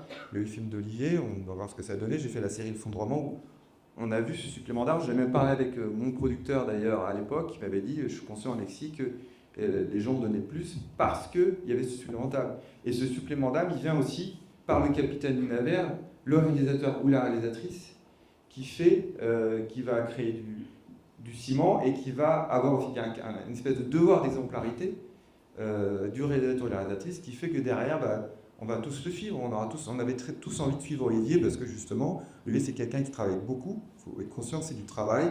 J'ai eu plusieurs exemples de réalisateurs et réalisatrices. On a des réalisateurs et réalisatrices qui travaillent moins. Et clairement, le métier pour moi du réalisateur et la réalisatrice en prépa, c'est de faire des arbitrages. Et quand on a un réalisateur ou une réalisatrice qui ne fait pas ces arbitrages, on le ressent le jour du tournage. Et ça, ça a un coût le jour du tournage. C'est-à-dire que, je vous donne un exemple bête, de régisseurs qui arrivent 1000 fois dans ma carrière, c'est un réalisateur et une réalisatrice qui a fait un repérage en dilettante. Il veut tourner dans un... On nous dit, on va tourner dans cet axe, etc. Et puis tout d'un coup, il nous dit, le jour du tournage, en fait, non, je veux tourner dans l'autre axe. Sauf que dans l'autre axe, il faut bloquer une rue, ou il y a tous les camions qu'on a mis là parce qu'on n'avait pas le choix de les mettre là, techniques. Donc voilà, et tout ça, ça a des incidences. Et pour moi, c'est ce que je disais souvent à Olivier, c'est que moi, mon métier, c'est de faire la logistique, mais moi, ce que je veux, c'est qu'Olivier soit devant ses comédiens, ses comédiennes, à faire de l'artistique. Vaut mieux payer des équipes techniques à faire de l'artistique que charger des camions. Donc c'est important, justement, d'avoir cette démarche. Thomas l'a évoqué aussi, de mutualiser des décors, de se dire, on va éviter de bouger 15 fois les gens... Qu'est-ce que je peux faire à cet endroit pour éviter de demander aux équipes, parce que des journées, c'est un temps contraint. Donc plutôt que de demander aux gens de charger, décharger des grèves en permanence, laissons plutôt notre réalisateur, la réalisatrice, avec ses comédiens, ses techniciens, à faire de l'artistique. Donc voilà, c'est important. Moi, c'est comme ça que je vois mon rôle de régisseur aujourd'hui, c'est d'accompagner sur les arbitrages. Juste pour rebondir, quand tu disais la préparation c'est crucial, c'est très vrai aussi pour les scènes d'intimité, dans le sens où souvent quelque chose qu'on me dit c'est on va perdre du temps si on a une personne qui coordonne l'intimité. La réalité c'est que en fait ça sécurise tout le monde. Les comédiens en fait comme ils savent où on va aller, ils seront plus à même d'être justement sur l'artistique, sur l'interprétation de leur personnage, tout sera cadré, il n'y aura pas de questions pour ça. Même pour les techniciens, c'est hyper agréable en fait, quand on a déjà établi une chorégraphie, même si il y a les petites choses qui peuvent changer évidemment, on s'adapte en fonction de la volonté artistique de la personne qui réalise, ou alors du décor qui est un peu changé. Mais en tout cas, le fait d'avoir un cadre, quelque chose qui est quand même construit avec des protocoles, ça permet en fait d'être à fond dans l'artistique, de ne pas avoir ces questions là-dessus, et de ne pas perdre de temps en fait. Contrairement à ce qu'on pense, un tournage, alors moi je parle vraiment de ce que je connais, donc l'intimité, est quelque chose qui est très préparé en amont, en fait ça permet de gagner un temps fou sur le tournage, parce que du coup on n'a plus toutes ces questions, on est vraiment focus sur l'artistique, qui est la chose pour laquelle on est là. Et juste pour revenir, j'avais oublié de le dire, mais une personne qui fait de la coordination d'intimité, on est là pour les scènes de sexe simulé, bien sûr ça c'est ce que tout le monde pense, mais on est aussi là quand il y a de la nudité, quand il y a des scènes par exemple d'allaitement, d'accouchement, c'est pas forcément que des scènes de sexe, et des fois c'est peut-être juste des scènes avec un seul interprète, ou alors beaucoup, si c'est une scène d'orgie par exemple. On peut être amené à collaborer, c'est quelque chose d'équipe évidemment au cinéma, on peut être amené à collaborer que ce soit avec des coachs enfants, avec des coordinateurs de cascade, ça m'est déjà arrivé. Donc on est en perpétuelle réflexion de qui fait quoi, enfin voilà, on est presque dans notre domaine, et aussi la coordination d'intimité où en fait on travaille avec beaucoup de chefs de poste, donc on est appelé par les tir-prod, mais par contre après on est en contact avec les personnes qui font le maquillage, donc l'équipe HNC, avec la régie, parce que notamment S'il y a une scène de sexe ciblé qui est en train de se tourner en plateau réduit et qu'en fait il y a une baie vitrée et que toute l'équipe derrière qui est en pause a vu là-dessus, eh ben, il faut pouvoir prévenir l'équipe de régie, aussi les assistants de metteurs en scène, pour leur dire là c'est pas possible qu'il y ait un accès par exemple. Donc en fait on travaille vraiment en collaboration avec beaucoup de chefs de poste, d'où le terme coordination d'intimité. Et juste pour revenir, parce qu'il y a beaucoup les VHSS qui ont été évoqués, donc un référent ou une référente VHSS, c'est pas exactement le même rôle que nous. La différence, c'est que nous, on intervient précisément pour des scènes spécifiques du film. Donc on est là ponctuellement sur un tournage, on est là pour contrer les dynamiques de pouvoir, parce que même si peut-être vous êtes au début et vous allez bientôt réaliser, sachez-le, en tant que personne qui réalise, vous avez du pouvoir en fait sur les interprètes qui ont envie de travailler tout simplement. Donc forcément, ils vont être plus à même à vouloir dire oui, même si c'est en dehors de leurs limites. Donc nous, c'est un peu pour ça qu'on est là, pour contrebalancer ça, qu'ils puissent dire réellement leurs limites. Et je me suis perdue. Ah oui, et les VHSS. Et donc les référents VHSS sont là tout le long du tournage. Et c'est à eux qu'on remonte s'il y a des problématiques sur le tournage, des cas de harcèlement, des propos déplacés, des gestes. Tout ça, c'est la personne qui est référent VHSS qui va s'en charger et qui est vraiment là tout le long du tournage. Après, évidemment, en tant que référent, enfin en tant que coordinatrice d'intimité, je suis identifiée sur ces thématiques, donc ça peut m'arriver, mais moi je ferai remonter à la personne qui est vraiment référent sur ce tournage. Voilà. Merci beaucoup pour tous ces éclairages. Et l'idée justement, les coproductions, la coordination d'intimité, à quel moment, même au niveau production, en réalisation, vous l'incorporez, vous y pensez. Olivier, tu as tourné dans beaucoup de décors naturels. Ça parlé d'équipes très mobiles. Donc en termes d'éco-production, c'est qu'un petit peu un défi. Il y a plein de bras spécifiques. Pareil, mis dans le contexte effectivement de court-métrage collectif, etc. À quel moment vous percevez, vous mettez en place ce genre de choses. Alors, on est dans l'artistique. Et donc, à un moment donné, on va avoir des contraintes un petit peu comme ça. Est-ce que justement, on les pique comme des contraintes? Est-ce que finalement, effectivement, ça vient naturellement et on s'aperçoit que ça simplifie les choses, ou en tout cas que c'est aussi des choses assez simples à mettre en œuvre, et après aussi, en tant que producteur, t'es prod là-dessus, on va passer un petit peu sur le point de vue un peu réel là-dessus. Comment on percevait tout ça? Eh bien, moi j'ai été plongé dedans avec Thomas et Alexis, c'est-à-dire que j'avais pas forcément cette vision d'éco-production et VHSS.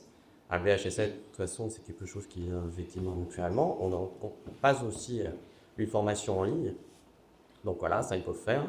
Et les coproductions, eh bien, effectivement, on est entouré. Moi j'ai été bien entouré.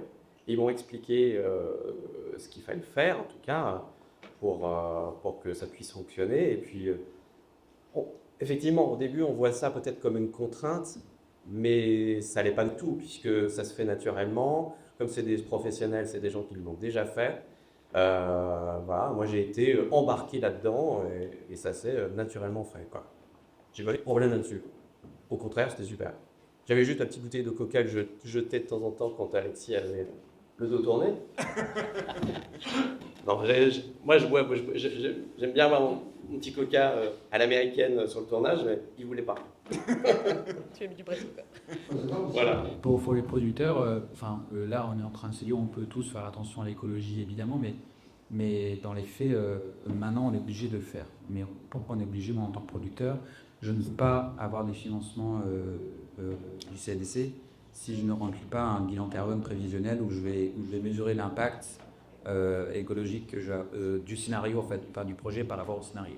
Donc c'est obligatoire, que ça impose quand même les producteurs à se poser les bonnes questions, sinon ils ne peuvent pas avoir de choses qu'on peut faire leur film. Je veux dire, c'est pas une tout personnel d'un producteur, déjà je vais faire attention, il n'a pas le choix. Et après, il y a aussi des aides qui sont données. Quand on peut en parler aussi, mais il y a quand même des aides importantes qui sont données aussi, qui sont publiques, qui sont données par le CNC, par peut-être les régions, ça je ne sais plus, mais en tout cas, ça paraît aussi au producteur de compléter les financements de son film s'il fait attention à l'impact écologique qu'il va faire en fabriquant son film.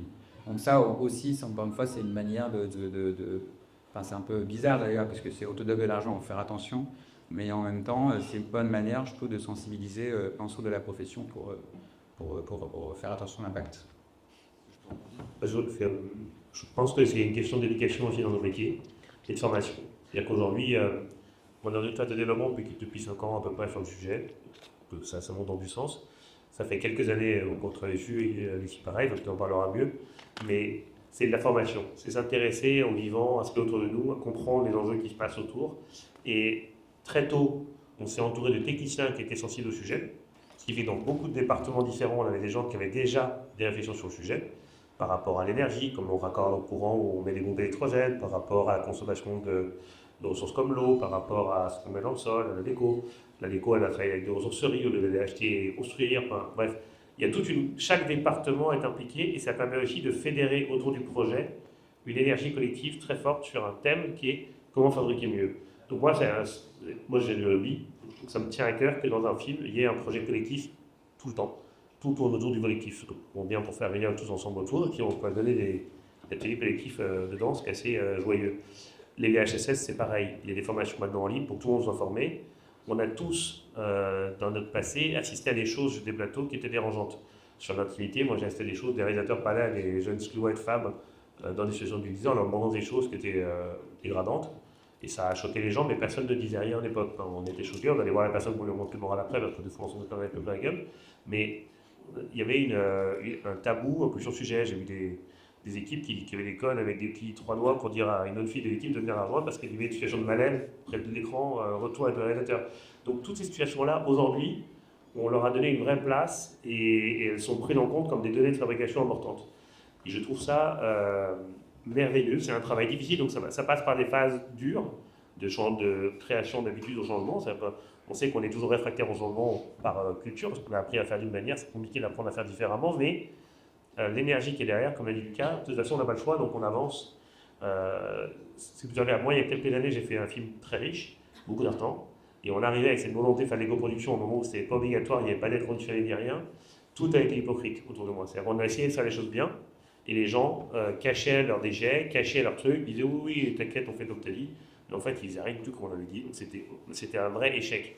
J'étais très content de retrouver 2-3 ans après une des personnes impliquées là-dedans, qui avait foutu la fausse neige dégueulasse dans le Jura et qui se faisait épingler par tous les journaux pour dire voilà, travailler comme un cochon. Mais voilà, il y a une petite justice de karma, t'as été habitué à travailler comme un cochon, bah maintenant on va te pointer du doigt. Donc en fait, les habitudes changent, on cite ce qui ne se fait plus, ce qui n'a plus sa place dans le cinéma, et ça va aller dans un bon sens. Toujours penser à protéger quand même la volonté artistique du projet, parce qu'on est quand même là au service d'une œuvre d'art. Moi je vends de la culture, je ne fais pas du contenu, minutage, je vends un projet artistique, donc j'ai envie que ce soit toujours l'œuvre d'un réalisateur pour des allusions à la fin. Donc il ne faut pas que ça prenne le dessus sur tout, mais il faut, dès l'écriture, on a eu beaucoup de discussions avec Olivier, effectivement les rapprochements de décors, l'enjeu de certaines choses, et d'intégrer dans son écriture, et celle de son co-auteur, des notions d'une production. Et ça a été un plaisir parce qu'on a vu que ça n'avait pas... moi j'ai pas l'impression qu'on ait détruit l'œuvre avec tout ce travail qu'on a fait ensemble, et on a tous eu l'impression collectivement de faire quelque chose de bien dans notre manière. On a testé plein de choses et c'était ludique c'était je pense que pour tous ces métiers-là, demain, tous les techniciens, tous les producteurs, tous les réalisateurs seront de plus en plus formés à acquérir ces méthodes de travail et on travaille donc avec un plus grand respect pour la nature et l'humain. Oui, c'est vrai que le cinéma, on est vu comme l'industrie du réel, et apparemment, c'est vrai qu'on va se permettre des choses que d'autres industries vont pas se permettre forcément. Quand on creuse un peu, et sur certains projets, on déchante un petit peu quand des jeunes techniciens ou jeunes techniciennes avec des idées plein la tête et des engagements, et par moments, c'est vrai que plus que l'industrie du réel, on va se dire que c'est plus l'industrie du patriarcat ou de la domination ou des rapports de force. C'est un petit peu difficile, je trouve, par moment. Et j'ai quand même l'impression, moi je suis quelqu'un de naturellement optimiste, et qu'on tend vers vraiment du mieux sur tous les sujets de société. Je ne parlerai pas que d'éco-production, puisque je dirais même maintenant, on parle plutôt d'éco-socioproduction, parce que pour moi tous les sujets sont liés. En fait, il y a une transversalité de tous les sujets qui sont interreliés les uns aux autres. Dans les milieux militants, on dit une horizontalité des luttes. Et moi, je pense qu'on quand on ne prend pas soin de la planète, on ne peut pas bien prendre soin des êtres humains, et l'inverse est également vrai. Donc voilà, je trouve que c'est important de ne pas le perdre de vue, et vraiment, je note que j'espère qu'on sera cité un exemple dans quelques années comme industrie du soin, et puis pas comme les problématiques liées au rapport de domination qu'on a vu émerger, heureusement, ces dernières années. Je voulais revenir sur le financement. C'est vrai qu'il y a effectivement des régions qui font des aides, en plus des aides régionales, liées à l'écoproduction. Il y a aussi une nouvelle aide du CNC maintenant, je ne sais pas si vous êtes au courant, qui n'est pas anonyme, qui s'appelle la prime RSE+, de 28 000 euros, pour permettre d'accompagner justement les projets en écoproduction et leur permettre de financer la transition, parce qu'on parle de transition. Évidemment, on est dans un moment d'histoire où il faut accompagner les équipes. Donc accompagner les équipes, il faut du personnel, évidemment. C'est de la formation. Je vous invite à suivre des formations. Je vous invite à adhérer à des associations, à des collectifs. C'est important aussi de faire les choses ensemble. Et je dis toujours, on a tendance à mettre en avant les bonnes expériences, mais on apprend beaucoup aussi de ses erreurs, des mauvaises expériences. Donc c'est important aussi de partager ces mauvaises expériences, parce que dans le processus d'apprentissage, les échecs font partie du processus d'apprentissage. Et puis,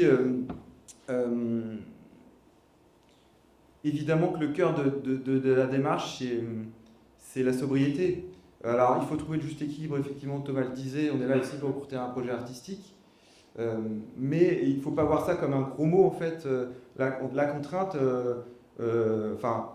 la contrainte, c'est pas forcément antinomique avec la création. Au contraire, je pense que ça peut même aider par moments à se structurer, un artiste, un réalisateur, un auteur. Et il faut vraiment pas le voir comme ça, d'autant plus que quand on fait des bilans carbone aujourd'hui, alors on fait donc des remontées de données. Il y a des données où ça va être très, très clair, des kilomètres, avec tel type de moteur, j'ai consommé telle quantité d'énergie, et on a aussi des données en financier. C'est-à-dire que, pourquoi je vous dis ça, c'est que, en fait, il y a du financier, de l'argent qui se transcrit en carbone. Donc ça veut dire que si vous économisez le carbone, vous économisez de l'argent. Et cet argent, et ça ne suffit pas d'économiser de l'argent pour économiser de l'argent, mais c'est de le mettre aussi dans le soin des équipes. C'est de le mettre évidemment dans l'artistique. C'est de payer le décor de rêve à Olivier. En fait, se dire ce décor qu'il voulait faire, je vais pouvoir le payer. Donc il ne faut pas voir ça vraiment à l'écoproduction simplement comme une contrainte, mais c'est comme un allié aussi de l'artistique. Moi, c'est comme ça que je le vois.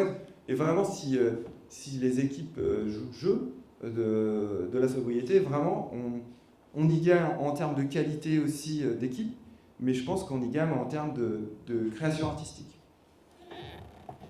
Justement, sur un sujet qui t'intéresse, on a eu un sujet, nous, qui était passionnant, qui était sur la volonté d'Olivier de travailler en équipe assez légère, pour gagner du temps sur le plateau, que ce soit rapide, pas trop d'installation partout et tout. Et toujours, les techniciens ont une culture dans nos métiers de se couvrir, c'est-à-dire d'avoir toujours des solutions, des plans de repli, si on change d'axe, si on change de machin. Donc ils veulent toujours beaucoup de matériel pour pouvoir répondre à tous les besoins. Et avec Alexis, on a pu travailler sur un sujet qui était notre volonté de réduire la flotte de camions. Parce que des camions, ça coûte de l'avance, ça coûte du carburant, ça coûte des chauffeurs, des machins, enfin bref, on s'est dit, mettons cet argent-là dans une journée supplémentaire de tournage, par exemple. Le débat a duré des semaines, il était chiant. On s'est pris la tête avec des gens qui disaient, mais si j'ai pas la place dans mon camion d'avoir une allée pour faire sécher mes bâches quand elles sont mouillées, mais si j'ai pas la place de bien marcher dedans, pour bien triver.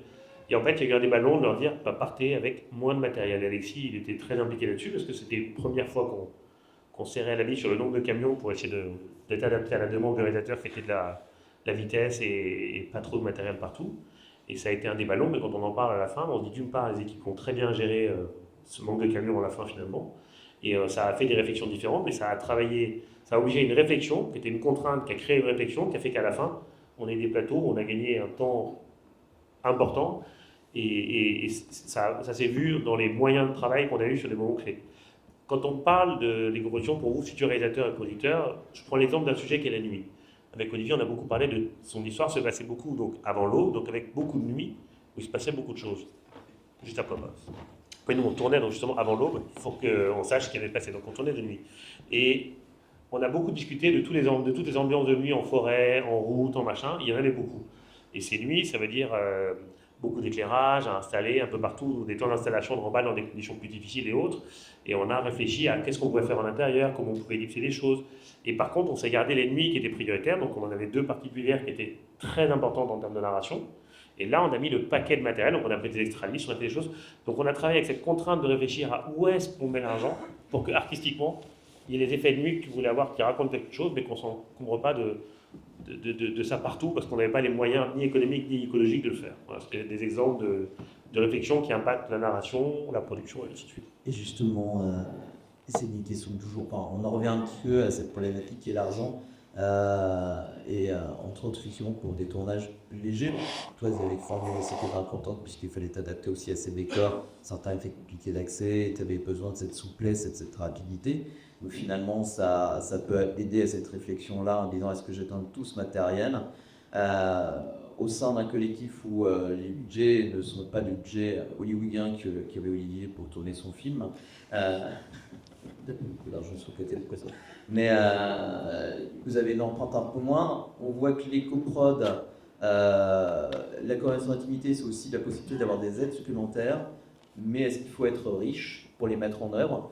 Est-ce que l'argent, est-ce que ça coûte plus? Est-ce que finalement ça vous a fait économiser? Et est-ce qu'au sein des courts-métrages qui sont plutôt matériel léger, vous avez déjà un peu cette pensée et ces réflexes qui se mettent en place naturellement? Je me bras plus haut. Non, mais en fait, ça va être une réponse un peu bateau à laquelle tout le monde s'attend dans la salle, mais c'est agréable. Et effectivement, vu qu'on a moins de budget, eh ben, on a beaucoup plus de contraintes pour trouver par exemple des décors. Typiquement, je donne l'exemple d'un cours qui est en train de se tourner en ce moment dans Antoine Denis, qui s'appelle La scène arc-en-ciel, et il m'occupe des décors sur ce métrage. J'ai absolument 0 € pour faire ces décors. Donc, en fait, je vais toquer à la porte de toutes ces personnes qui ont partie de ce collectif. Je récupère, en plus, la particularité de ce film, je le note juste, c'est que un décor égale pour couleur, et c'est pas de la post-production. C'est-à-dire que le lundi, c'est jaune, et il faut que tous les décors soient jaunis. Donc, ça veut dire trouver que des objets jaunes. Et pour ça, en fait, c'est du renterrage. Et là, j'ai envie de dire, c'est un peu... On fait qu'on pique un objet journé à quelqu'un et on lui ramène non abîmé. Donc, il dit non, là, peut-être que le premier réflexe sur une production d'un cours comme ça, c'est de construire tous les décors. Du coup, utiliser beaucoup de peinture, construire un tas de choses et peut-être faire des déchets en masse à la suite de ça. Et en fait, là, on construit pas et on fait de la récupération et on redonne. Et du coup, j'ai l'impression que c'est assez co-responsable quand même. Pareil pour les costumes, donc très souvent, on va soit dans des ressources humaines ou même on demande à des gens par une nous qui vont peut-être être venus pour recherche. Donc, pour le coup, la contrainte de moyens nous impose, c'est tout. Moi, j'ai pas envie d'aller verser ici. Mais oui, on pousse à ça et je trouve dans le bon sens. Et il y a aussi le fait qu'on fait des choses qu'on n'aurait pas fait si on avait de l'argent. Comme quoi, finalement, encore une fois, la contrainte, ça aide à pousser l'artistique et à trouver des solutions. Et c'est plutôt des bonnes nouvelles par rapport à un petit peu ces nouvelles idées. On arrive un petit peu sur la fin. On va passer aux questions publiques. Mais juste avant, c'est une question qui, j'espère, seront nombreuses. Si vous aviez un mot, tout à chacun, un conseil, un encouragement à dire à des futurs réalisateurs, réalisatrices, qu'est-ce que vous leur diriez en une petite phrase, enfin un peu plus, parce que je sais que Thomas, il faudra peut-être être pas concret. Voilà, quel serait un petit peu le conseil à donner dans la future chemin de la fabrication de films? Bon, je veux commencer en tant que technicien pur et dur, ou plus près de la logistique. C'est soyez passionné en fait dans ce que vous faites. Soyez passionné et vous embarquerez vos équipes derrière facilement et vous porterez vos idéaux, vos idées. On a un temps d'histoire où il faut vraiment être passionné. Il faut être fier de ses valeurs et il faut vraiment être fier de les afficher. Donc voilà, soyez passionnés. Je dirais aussi, ne négligez pas les représentations à l'écran. Moi, c'est ce qui m'a menée au métier de coordinatrice d'intimité. Et en fait, s'il y a des histoires qui vous manquent et que vous avez envie de voir à l'écran et que vous voulez porter et ben peut-être qu'il y a d'autres personnes qui sont comme vous et qui attendent qu'elles existent, donc n'hésitez pas. Et pour un côté beaucoup plus pragmatique, un bon tournage, c'est un tournage préparé. Vraiment, la pré-production, ne la négligez jamais, c'est très très important. Ah, mais moi, je pense plutôt en tout cas pour ceux qui font beaucoup d'autoproduction et qui veulent passer un peu à des formats où les films seraient financés, et dans un cadre plus professionnel avec des moyens, ça serait malin de ne pas hésiter, je le disais tout à l'heure, mais franchement c'est hyper important. Si vous voulez créer cette bascule-là, il faut vraiment ne pas hésiter à être curieux et à regarder toutes les résidences qui existent. C'est pas compliqué, hein. Internet, résidence court-métrage, et vous allez en avoir plein. Et c'est vraiment ça qui permet, je trouve, de passer d'autoproduction à des films financés pour rencontrer des téléviseurs. Ouais. Je vais rester fidèle à ce que j'ai des élus, faire vraiment, pas se bloquer, faire, même si c'est tout seul au début avec son téléphone dans sa chambre. Je pense que faire c'est mieux. Bien s'entourer, rencontrer des personnes chouettes qui ont envie de faire la même chose que vous, en tout cas qui peuvent apporter leur pierre à l'édifice et à leur reste peut-être les aider en cours. Et être patient et ne rien lâcher. Et puis je pense que si on fait ça, c'est qu'on aime ça, donc je pense que normalement, il y a des moments où on peut se décourager, mais pas toujours envie d'y retourner. Moi, j'ai fait des films de 10 000 € on va dire à 15 millions d'euros. Les mots-clés pour moi, c'est la nation. Il faut avoir envie de faire ce qu'on fait, croire en ce qu'on fait. Le collectif et le mot le plus important du tout, c'est le compromis. Je trouve qu'il faut qu'un réalisateur, un producteur et les équipes soient toujours ouverts au compromis pour essayer de faire le plus beau projet ensemble. Et c'est ce qui m'a dit, moi en tout cas, c'est de créer des compromis avec des caractères différents, des ambitions différentes, des attentes différentes. Et l'idée, c'est ce qu'on a chez Sner, je trouve. Voilà, le mot compromis pour moi est le mot clé. Beaucoup de choses ont été dites. Moi, je rajouterais deux choses. La première, c'est la bienveillance et l'écoute. Pour moi, c'est très important, en tout cas sur un tournage, mettre sur la production en général, que tout se passe bien, qu'on se parle bien, qu'on est à l'écoute chacun les uns les autres, et qu'il y ait cette bonne ambiance. Pour moi, c'est primordial. Le conflit, les mauvaises ambiances, etc.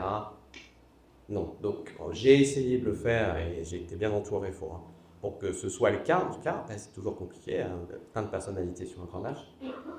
Et la dernière chose, c'est la résilience. Il ne faut jamais lâcher. Et juste pour donner un exemple sur le film que je suis en train de faire, c'est un film qui s'est arrêté 2 fois. Au-delà du fait que ça a mis 15 ans pour pouvoir se faire, 2 fois on a vécu un arrêt à 10 jours du début des prises de vue. Donc c'est un peu une espèce de Lost in La Mancha. Ouais. Et malgré ça, voilà, tu continues d'y croire. Donc, voilà. Merci. Bédard, on va passer aux questions publiques. Est-ce que, je vais dépasser avec ce micro, est-ce que certains d'entre vous ont des questions? C'est le moment où je n'ai, pour le coup. Alors, est-ce que quelqu'un se dévoue? Ah, j'arrive. Non, mais j'arrive pas à toi. Ah, t'as mes côtés. Okay. Écoute, on va se partir pour Eba comme ça. Bonjour, je suis Jean-Baptiste. J'aimerais que nous racontiez un peu chacun à vos niveaux, à vos rôles, comment ça passe à post-production. Qu'est-ce que vous vivez sur les projets que vous faites et est-ce que vous prévoyez des budgets? Moi, je suis en plein dedans. Donc, c'est un domaine que moi j'aime beaucoup, la post-production, puisque c'est vraiment là où le film qu'on vit. Donc, dès le départ, bien avant que le film rentre en production, j'ai déjà cette vision de la post-prod, même que pendant le tournage, puisque c'est moi qui fais le montage. Donc je sais que ce que je vais tourner, je sais ce dont je vais avoir besoin, etc. Donc j'ai vraiment une vision sur la post-prod. C'est pas que l'image, c'est aussi les effets visuels, mais aussi le son. Moi, je considère que le son dans un film, c'est 60% de ce que l'on développe. Je considère le son plus important que l'image. Donc déjà, il y a un travail, les gens du son, en tout cas, sont déjà là dès le départ, même avant le début des prises de vue. Donc c'est quelque chose que je pense bien en amont. Et en termes de production, on est obligé d'intégrer l'angle de vie en fait. Par exemple, un film de science-fiction, il y a beaucoup d'effets spéciaux. Il faut anticiper les effets spéciaux, les superviser sur le bateau pour pouvoir bien les faire derrière, les chiffrer et adapter en permanence aux modifications qui se passent. On est obligé d'être très vigilant sur le bateau pour qu'il reste bien la somme à la fin pour pouvoir payer ces travaux-là. La garantie de bonne fin, qui est l'engagement du producteur, c'est un sujet qu'on a toujours en tête. Donc nous, sur notre film, on avait obligé toutes les parties d'argent manque à la fin, donc on a été un peu plus serré que d'autres, on a bien fait. Aujourd'hui, tout le monde est en sécurité pour pouvoir travailler jusqu'à la livraison du film. Mais on ne peut pas perdre de vue cette globalité d'un projet. C'est que nous, quand on fait un devis d'un film, c'est de la première heure de ce pas, il y a des coûts PVA qu'on rajoute, ce qu'on a eu, tous les postes artistiques de fabrication, toute la fabrication du tournage et la post-production, c'est indissociable. On est obligé d'avoir tout en tête. Et ce que disait Alexis tout à l'heure sur les imprévus, c'est important parce que les imprévus, c'est une enveloppe qu'on imagine, imprévus, mais qu'on va faire au mieux de les anticiper pour ne pas taper de temps, parce que si les imprévus prennent trop de place, ben, ils vont handicaper toute une partie de la post-production, et ce qui va fragiliser un film qui, des fois, est petit à bout en tournage, mais va être raté en post-prod, parce qu'on va manquer de temps, parce qu'on va manquer de moyens pour les effets spéciaux, et qu'on va se retrouver avec quelque chose où le son ne marche pas. Moi, je m'arrive des fois dans des petits films où je vois que le son, ils n'ont clairement pas eu le temps de travailler sur une mix intéressant, et on a ça fait mal aux oreilles souvent. Donc, c'est dès le début, tout est inclus. Je suis assez d'accord avec ce qu'il vient de dire, nous, on n'inclut pas forcément, on n'a pas forcément des devis à la rallonge, donc voilà, du coup, donc, on y réfléchit, c'est sûr, on pense à une chose qu'on a en tête qui va être, je pense, étalée sur de longues années, qui est l'état de projet pour l'instant. On y a réfléchi, on sait déjà à peu près les effets spéciaux qui commencent un peu à les chiffrer aussi. Mais pour ce qui est vraiment du film qu'on fait en ce moment autofinancement, nous, la plus grosse difficulté, ça va être de savoir comment on va pouvoir faire, parce que là, du coup, on va se montrer le budget et on sait que ça va être réalisable. Nous, il y a encore vraiment beaucoup d'imagination qui va se faire sur la partie montage, parce que des fois, c'est souvent fait main, enfin, on se débrouille entre nous. Et on va chercher du coup des compétences et on essaie de s'améliorer sur cette partie-là aussi. Donc c'est encore une phase d'apprentissage et de création, mais qui est super parce que je pense que des fois on emprunte des chemins qui ne sont pas forcément conventionnels et qui nous ouvrent des portes sur autre chose. Moi, j'ai rien à ajouter, ça la réponse. Enfin, je vais donner la même. Moi, je peux juste. Moi, ça peut m'arriver d'intervenir en post-prod pour vérifier que ce qui a été dit en amont est respecté, notamment les niveaux de nudité, et également s'il y a besoin de faire du doublage, notamment vocal, et qu'il y a besoin d'accompagnement des interprètes. C'est les seules fois où je peux intervenir. Et moi, au niveau de la régie, c'est surtout les arbitrages entre tourner dans un décor naturel versus tourner dans un studio avec un fond bleu ou avec des écrans LED, ou encore aujourd'hui avec l'émergence de l'intelligence artificielle. Donc c'est ces arbitrages-là auxquels on fait face aujourd'hui tous les jours dans les métiers. Est-ce que des automobilistes, je vais noter ça. Là, je vois,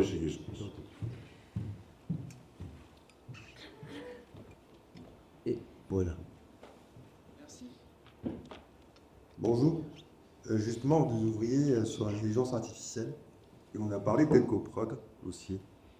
Et justement, générer certaines séquences, par exemple en intelligence artificielle, peut être plus économique pour la planète que des générer en réel avec toute une équipe. Et donc, comment on arbitre là-dessus par rapport à l'humain, les gens qui travaillent, etc. Parce que bon, c'est une industrie qui fait travailler les gens, et en même temps, la question écologique. C'est une question difficile, hein. Je n'ai pas vraiment de réponse. En fait, il va y avoir déjà les outils sont en pleine création. On le voit avec l'IA, tous les 3 jours, des nouveaux modèles sortent aux États-Unis, en Chine, partout dans le monde.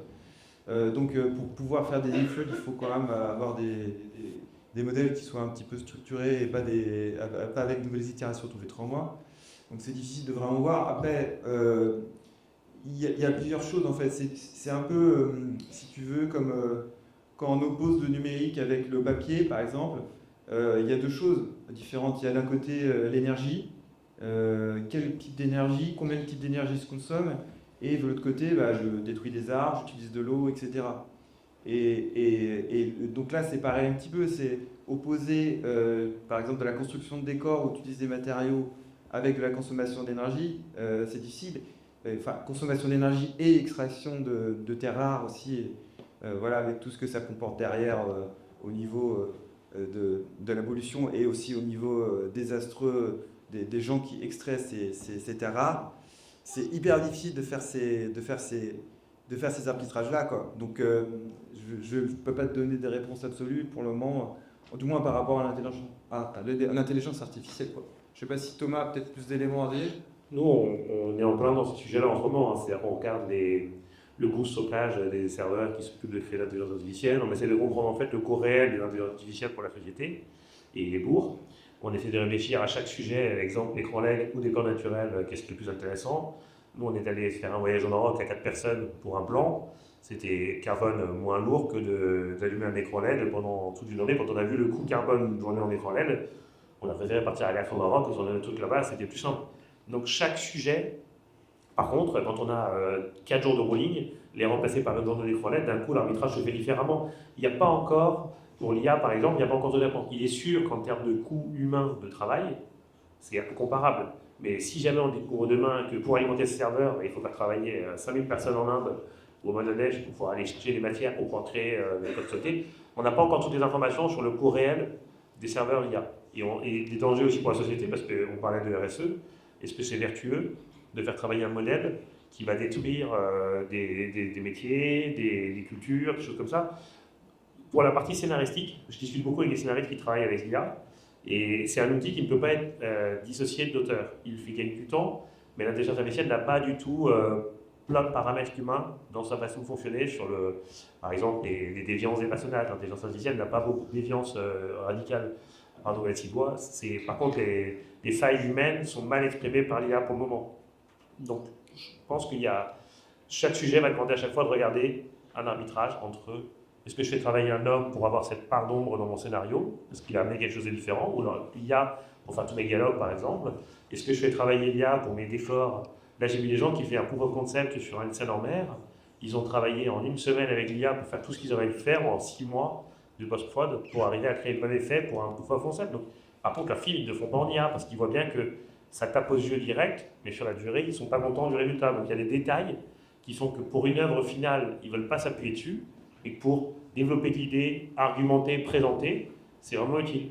Je prends l'exemple d'Olivier on est assez raccord sur un point, mettre des supports visuels aux gens pour montrer ce qu'on veut faire, ça aide tout le monde à penser. Et quand on parlait des corps, pour chercher des fonds, pour motiver des gens, Olivier, il passait son temps à réfléchir, à présenter en IA. Dans la photo du décor, il intégrait les éléments narratifs qu'il voulait voir. Ça lui prenait un week-end au lieu de prendre 2 semaines à un infographiste pour le faire. Donc on gagnait du temps, d'accord? On avait un résultat qui était en plus meilleur, je pense, à beaucoup de niveaux quand c'est pour exprimer une idée. Mais ce ne sont pas des images avec un dans le film à aucun moment. Je pense que la qualité était bien pour exprimer un mood board, mais pas pour un résultat final. Je ne sais pas si ça répond un peu à ta question, mais...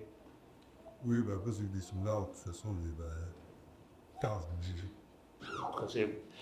Les arbitrages carbone ne sont pas clairs aujourd'hui pour nous, ni en temps humain, temps homme par rapport aux résultats attendus. Enfin, voilà. Mais c'est en train de se développer à toute vitesse, comme le numérique qui a remplacé la pellicule. Il y a un moment où on arrive dans une ère où l'IA va prendre beaucoup de place dans les boîtes de prod. Je pense que l'IA, tu le dis chez toi. Qui est le futur de l'année prochaine? Oui, on va y penser pour l'année prochaine. Là, c'est l'ordre de l'année prochaine. Moi, par exemple, c'est un truc que je refuse l'IA. Parce que je suis pas pro. Et ça m'est déjà arrivé de poser la question et des demandes aussi de la mise en scène ou quelque chose qui aurait pu être fait vers un écran. On a décidé de le faire avec une équipe de 10 personnes. Je préfère écrire avec une équipe de 10 personnes. Parce que je pense qu'on a... Après, c'est très personnel et peut-être que c'est une erreur, mais personnellement, je pense que c'était pas une erreur. Et je pense qu'on a plus à perdre avec des gens sans travail que de... Enfin, en tout cas, c'est juste pour faire parallèle avec l'impact écologique. C'est-à-dire que si demain, c'est un écran qui me fait mon travail et que c'est 10 personnes que je mets sur le tapis, je pense qu'écologiquement, on y perdra quand même, au lieu d'arrière que... Voilà. Ouais, et puis je pense que c'est quand même, quand on fait des films, même de la musique, c'est comme la rencontre entre une sensibilité, la vision d'un être humain, son cœur qui bat, et un spectateur, une spectatrice, pareil, avec un cœur qui bat, donc faut quand même pas le perdre de vue. Et juste pour rebondir encore là-dessus, c'est pourquoi je dis que c'était compliqué, c'est que on fait des bilans carbone aujourd'hui, mais ça ne prend pas en compte la destruction de la nature, ça ne prend pas en compte aussi dans quelles conditions les êtres humains ont permis du coup de construire le matériel, les caméras qu'on a faites, etc.